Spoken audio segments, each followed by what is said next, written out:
Saudi আরবে অননুমোদিত হজ সহায়তার অভিযোগে এক সরকারি কর্মকর্তাকে গ্রেফতার করেছে দেশটির দুর্নীতি দমন ও তদারকি কর্তৃপক্ষ নাজাহা।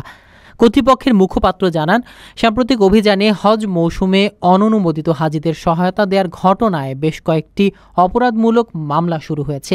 এর মাধ্যমে অভিযুক্ত এই কর্মকর্তা বিভিন্ন কাগজপত্র ও প্রক্রিয়া সহজ করে দেওয়ার বিনিময়ে অবৈধ সুবিধা গ্রহণের অভিযোগে অভিযুক্ত হয়েছে। নাজাহা জানিয়েছে, ঘটনার সঙ্গে জড়িত আরও কয়েকজনকে শনাক্ত করা হয়েছে এবং তাদের বিরুদ্ধেও আইনি পদক্ষেপ গ্রহণের প্রক্রিয়া চলছে। অভিযুক্ত কর্মকর্তাকে গ্রেফতারের পর প্রাথমিক জিজ্ঞাসাবাদ সম্পন্ন হয়েছে এবং তাকে আদালতে হাজির করা হয়েছে। কর্তৃপক্ষ হুঁশিয়ারি দিয়ে বলেছে, পবিত্র হজের মতো ধর্মীয় বিষয়ে কোনো ধরনের অনিয়ম বা দুর্নীতি সহ্য করা হবে না। এদিকে সৌদি সরকার হাজিদের নিরাপত্তা ও সুষ্ঠু ব্যবস্থাপনা নিশ্চিত করতে কঠোর নীতিমালা প্রয়োগ করে আসছে। বিশেষ করে অনুমোদিত সংস্থা ছাড়া হজে সহায়তা দেয়া আইনত দণ্ডনীয় অপরাধ।